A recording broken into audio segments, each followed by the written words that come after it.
Hi friends, நம்ம கூட இப்போ மிஸ்ஸஸ் கவிதா மேம் இருக்காங்க. அவங்களுக்கு வயது 48 வயது ஆகுது. மேல் தாடியும் கீழ்த்தாடியும் முழுவதுமாக இம்ப்ளான்ட் மூலமாக ஃபிக்ஸடாக பற்கள் கொடுத்துருக்கோம். 24 பற்கள் கொடுத்துருக்கோம்.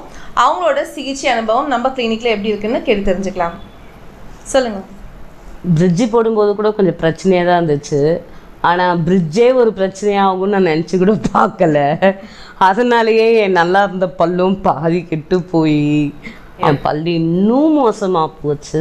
அப்புறம் என்னோடய டென்டிஸ்ட்டு இல்லாமல் அவங்க டியூட்டராக போன தொட்டு தான் நான் இப்போ இவங்கள ஒரு சின்ன கவுன்சிலிங்க்கு தான் வந்தேன். என் பல்லு என்ன ஏது எப்படிலாம் இருக்குன்னு என்ன பண்ணலாம் அப்படி கேட்டேன். அப்போ அவங்க ஒரு சஜஷன் சொன்னாங்க. பட் அது எனக்கு ரொம்ப நாள் என்னோடய கனவு. என் பல்லு அழகாக வரிசையா என் பசங்க பல்லு மாதிரி ஆகாது. என் பசங்களுக்குலாம் ஆனால் நான் கண்டிப்பாக நல்லா பண்ணியாச்சு. அப்போ அவங்க பல்லுக்கு எந்த ப்ராப்ளமும் எப்போவுமே கிடையாது. பட் இப்போ நமக்கு பண்ணிக்கணும் போது கொஞ்சம் பெஸ்ட்டாக பண்ணிக்கலாம்.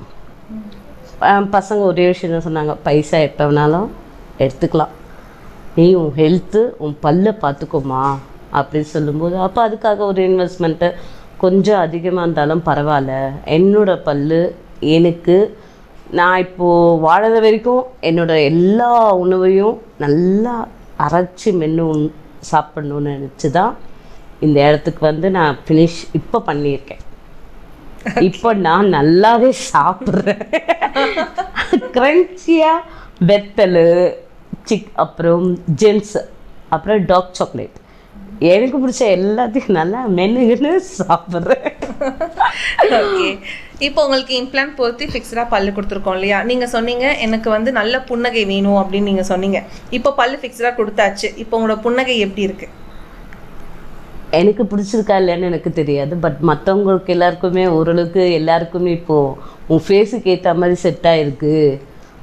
பழைய முகம் நான் பிறந்தப்ப இந்த முகம் இருக்குது இப்போ கவி உனக்கு அப்படின்னு சொல்லியிருக்காங்க. ஸ்மைல் கரெக்டாக இருக்கு. ஓகே, இப்போ நிறைய பேர் பயப்படுறாங்கல்ல, அப்போ இவ்வளோ செலவு பண்ணி நம்ம இம்ப்ளான்ட் மூலமாக ஃபிக்ஸ்டாக பல்லு கட்டுறது நம்மளுக்கு ஒரு நீண்ட கால தீர்வாக இருக்குமா, அந்த சிகிச்சை நம்மளுக்கு எப்படி இருக்குன்ற ஒரு பயம் எல்லாருக்குமே இருக்குது. ஸோ அவங்க எல்லாருக்குமே நீங்கள் என்ன சொல்ல நினைக்கிறீங்க? வயசு சின்ன வயசானவங்களோ இது வயசு வச்சு பல்ல பார்க்க வேண்டிய விஷயம் கிடையவே கிடையாது. நம்மளோட சின்ன பசங்களுக்கும் பல்லு ரொம்ப அவசியம். உணவு கண்டிப்பாக நம்ம சாகிற வரைக்கும் நம்ம உணவு எடுத்து தான் ஆகணும். அதுக்கு பல்லு தான் இருக்கிறதுலேயே மெயின் திங். அது நல்லா கிரைண்டிங் பண்ணி நம்ம உள்ள அனுப்பும்போது தான் நம்மளோட ஹெல்த்து வேறு எந்த இஷ்யூஸும் இல்லாமல் இருக்கணும்னா நல்ல பல்லு நல்ல ட்ரீட்மெண்ட்டு பண்ணி பல்லை காப்பாற்றி நல்லபடியாக வச்சுக்கிட்டீங்கன்னாங்களே ஹெல்த் இஷ்யூஸ் வராது. தேங்க்யூ. இப்போ நிறைய பேருக்கு இந்த மாதிரி சிகிச்சை தேவைப்படுற மாதிரி இருக்கும். அவங்க எல்லாருக்குமே இப்போ நீங்கள் உங்களோட அனுபவத்தை பகிர்ந்து கொண்டதுக்கு எங்களோட மருத்துவமனை சார்பாக எங்களோட நன்றிகள். நான் தான் உங்களுக்கு ரொம்ப தேங்க்ஸ் சொல்லணும். எல்லாருக்குமே கண்ணை மூடி உட்காந்து கண்ணை திறந்து தான் பார்த்தேன்.